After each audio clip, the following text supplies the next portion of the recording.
راه ملي كتشوف شي ناس يتقاتلوا على التونس، شي ناس كيتقاتلوا على البلاد، شي ناس كيحبوا الخير للبلاد، كتحس بتا وطنيت وكتحس بتا مغربيت، كتحس بروح تا مغربيت كتفوح منهم، وكتشوف الدم احمر وفيه نجمه الخضراء.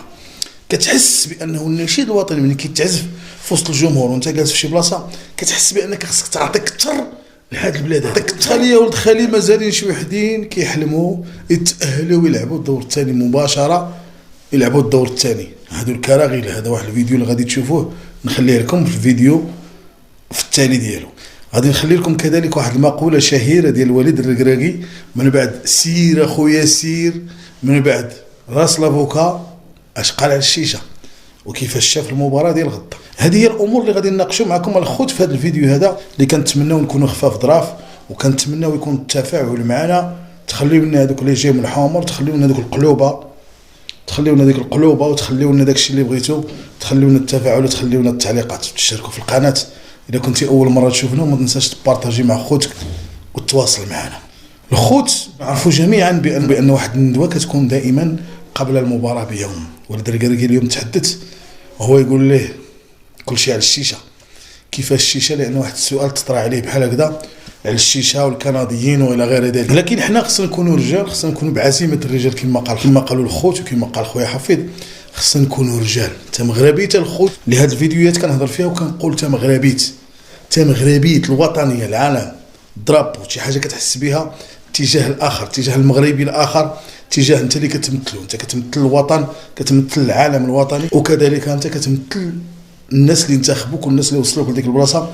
فالخوت تفاعل، كنتي مسؤول، كنتي منتخب، كنتي وزير ولا كنتي برلماني، كون في الثقه اللي عطاوك الناس كما خصك تكون. اذا انت مغربيت هي انك تحس بانك تنتمي لهذا الوطن قالبا وقالبا.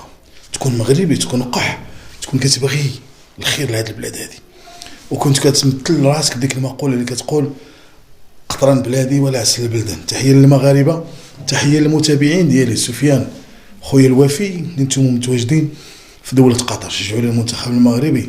كما قال الامير ديال قطر، هو حلم ممكن تعيشوه مره واحده في حياتك، هو الحلم اللي تتعيشوه نتوما بصحتكم وراحتكم.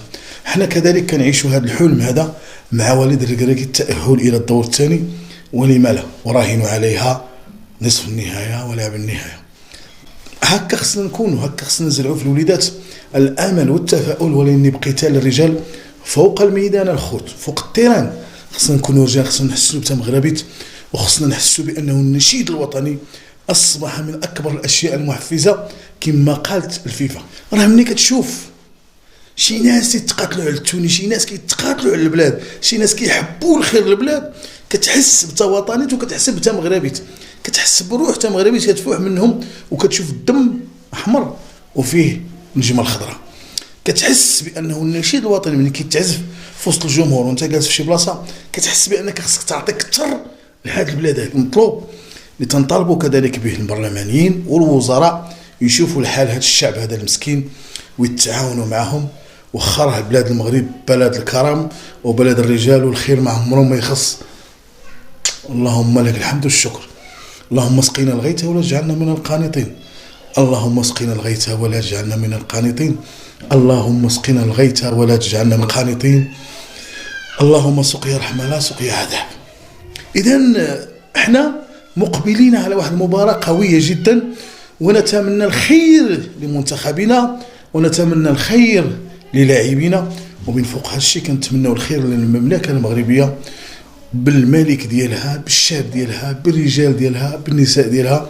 وتحيه للمغاربه اينما كانوا واينما حلوا واينما ارتحلوا. هذا الفيديو هذا الخوت بغيت نهضر فيه كذلك انه شي وحدين قلنا لكم تيحلموا بانهم يتاهلوا لكاس العالم. غنخلي لكم واحد المقطع صغير، ما بغيتش نجرح الاخوه الجزائريين، ما بغيتش نجرح خصوصا الجماهير اللي كتشجع المغرب، لان تنعرفوا بان ما بغيناش ندخلوا في الموضوع ديال الكراغيله، وما بغيناش نهضروا في الموضوع الاخر كذلك ان الحكومه الجزائريه والحكام في الجزائر، هذا الخبر اللي خصكم تعرفوه بانه حاولوا انهم يلغيوا انتصار ديال المغرب على بلجيكا، وبان شي بلاد سميتها المغرب لعبات في كاس العالم.